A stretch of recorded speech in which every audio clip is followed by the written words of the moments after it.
very briefly, let's just go over for a minute how you actually incorporate the information you find once you've got your source, you figured out your article, your book, website, whatever you're going to use. How do you go about taking a chunk of that and putting it into your paper and making sure that you cite it correctly according to MLA guidelines?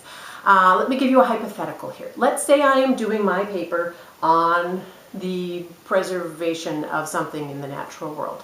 And so I have looked around and I have found this awesome book that I really like. It is called Edible Wild Plants. It's by a guy named Lee Allen Peterson, and it's sort of a guidebook, but it also has some introductory sections that go over some basic concepts about endangered plants, the flora and fauna of our world.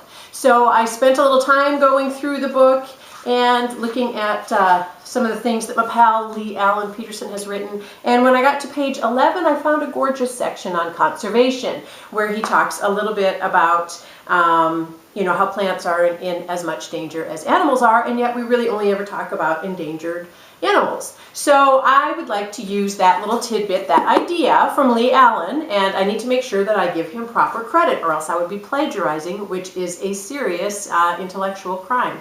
So when I know that I found this little sentence that I really like, I have to decide, is it the idea I'm interested in or is it the wording? Because if the wording of the sentence is really awesome and it's sort of unique and really well said and I'm just in awe of what my pal Lee Allen was able to do when he wrote his book, then I would want to quote it directly because I would want to keep the beauty of his language intact and use a quote. However, if I'm just interested in his idea, I might as well paraphrase it, put it in my own words, take his idea, and I just have to make sure that I cite it to give him credit as the thinker. It's his thinking, it's his idea, even if the wording is my own. So even if you are using a paraphrase or a summary, you do always need to put citations. And this is true not only in this class, this is true in any research that you ever do. You have to give credit to the thinker, not just the person who put the words on the page. So thought and wording both are citable. And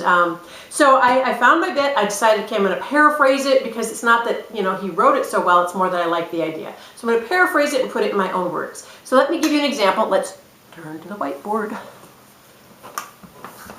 Okay.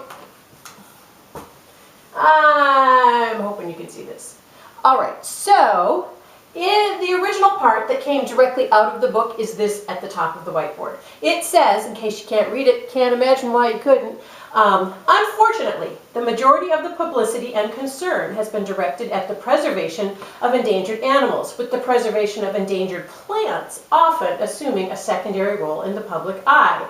So Lee Allen is saying, yes, I love all your pretty owls and seals, and let's save them, but let's not forget about the gorgeous flowers, too. So, I like that idea. I want to bring it into my paper. I want to paraphrase it. Down here would be my paraphrase. Too often, energy and attention have been given to protecting wildlife at the expense of equally threatened plant species. The really important part for you guys here is pay attention to this parenthetical citation that comes at the end. Notice that I am giving you the author's last name and the page number in parentheses, followed by the period for the sentence. So the period for the sentence does not come before the citation, it comes after it. If you end up finding a source that does not use page numbers, then you would just quite simply not have a page number there. You would just put the author's name. If you can't figure out the author's name and you only know the title of the article, then you would put the title of the article here in parentheses in quotation marks. Titles of articles go in quotation marks. Titles of books and major works go in italics. You also would have the option of putting some sort of acknowledgement wording into your paraphrase. I could say, as author Lee Allen Peterson noted in his guide, Edible Wildlife Plants, too often energy and attention have been given to protecting blah, blah, blah. At the end, because I already said the guy's name up here in my paraphrase, all I really would need to do is put 11, put the page number into parentheses. So you can mix it up, and no matter what kind of source you end up finding, enough of the whiteboard. No matter what kind of source you end up finding, whether or not it's a website online or a book or a journal article, something from a database, if you're confused about what to do, number one, it's always better to overcite than undercite. So just make sure that, like, if you want to say the author's name and the article title in your paraphrase and then also put it in parentheses afterwards, more power to you, because that just shows that you're being very alert to the need to give credit. And you also check our textbook. We've got those chapters I've got you reading that really lay out examples and explain the parenthetical citing, as well as the works cited entries that come at the end of your paper. Those entries contain all the bibliographic information, you know, the date of publication and who the publisher was and all of that.